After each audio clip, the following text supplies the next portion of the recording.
Hello, I'm Hannah, and this is Hannah's Books. I ended October with not only a new beloved Victorian book, but a new beloved author, as well as a beautiful knitting project on my needles.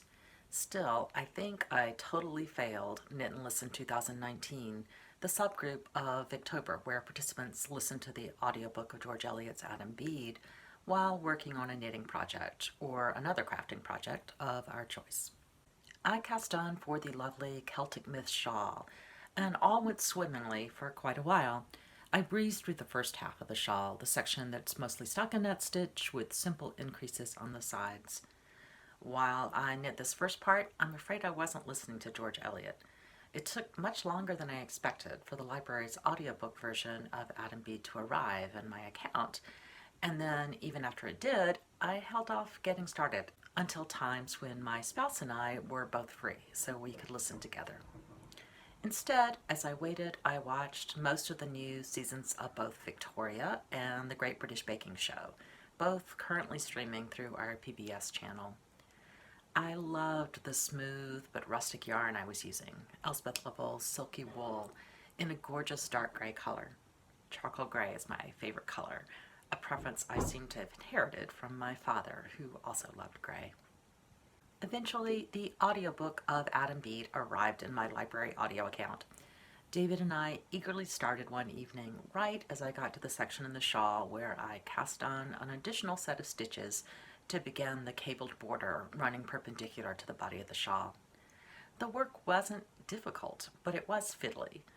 My slippery needles were suddenly a poor choice to mix with the yarn and its combination of wool and silk.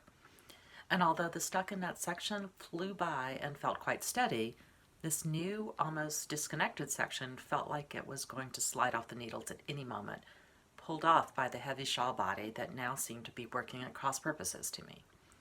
I finished the setup rows and started following the chart, showing the cabling.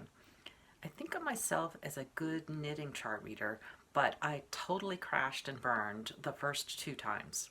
I blame the first big mistake on the fact that I made a stupid assumption about the way the pattern would proceed, rather than actually counting things out. I ripped out the whole section and started again. The second time I started, I got a little further before I made a massive flub, but this time I blamed it on the fact that I need new reading glasses. And by the third attempt, I had utterly lost track of what was happening in the audiobook of Adam Bede. Finally, I stuffed the gray shawl body in a bag and went to sleep, having gotten nowhere all evening in either knitting or book. To be honest, I'm often not very good at listening to audiobooks. Listening to nonfiction usually works, and I do pretty well with great readings of children's books. But even classic novels I know inside and out often leave me daydreaming, sometimes because of a particular plot point or character development or literary flourish that's made my mind go off on a tangent, but also because I start thinking about laundry or work responsibilities or even about another book. And even when I don't think I lose the thread of a novel, I often feel far less passionate about a book on audio than I do when I read it in print. Last year I tried Jane Eyre, a book that I would have given 5 stars to every single time I read it since I was 12 years old. But after the audio, it only felt like a 4-star read. I don't think that was me changing my mind or growing as a critical reader.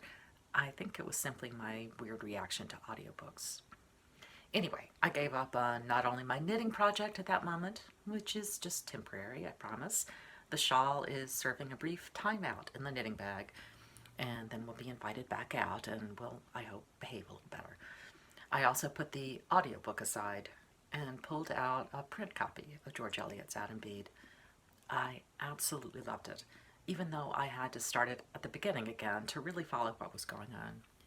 At some point I'll do a real discussion about this amazing book, and at some point I'll be picking up some of the other books by George Eliot.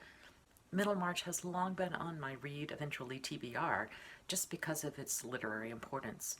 Daniel Deronda has been on that list for the last several years, partly because of my interest in 19th century literature discussing Jews and Judaism, and partly because I so enjoyed the BBC adaptation of the novel. I'm looking forward to a lot more George Eliot in my future. I'm also hoping that more practice listening to literature, perhaps not by George Eliot, an audiobook will make me better able to absorb and appreciate audiobooks in general. I definitely don't seem to have these problems of attention or lessened enjoyment when I'm reading aloud, whether I'm the one reading aloud or whether I'm listening to my spouse or son read aloud to me, perhaps because I'm still spending some of the time with the text in front of me as we pass the volume back and forth. If that's the explanation for why things are different, maybe it's worth trying to listen to an audiobook of a book I'm also holding in front of me, giving me that visual input while still providing the sound of the language. Although I think I failed Knit and Listen, I get a second chance, as do all of you, whether you failed or passed with flying colors. The amazing hosts have announced a second round, the Little Knit and Listen, where we'll find a recording of Little Women we like and select a special project to go with it. Perhaps instead of listening to an audiobook, I'll read the book aloud with someone else in my family, if I can convince either of them to dedicate time to this favorite book of my childhood. I have not yet decided what my knitting project will be, but I'm very much looking forward to this new opportunity to knit and listen with all of you. Thanks for joining me today on Hannah's Books. See you soon.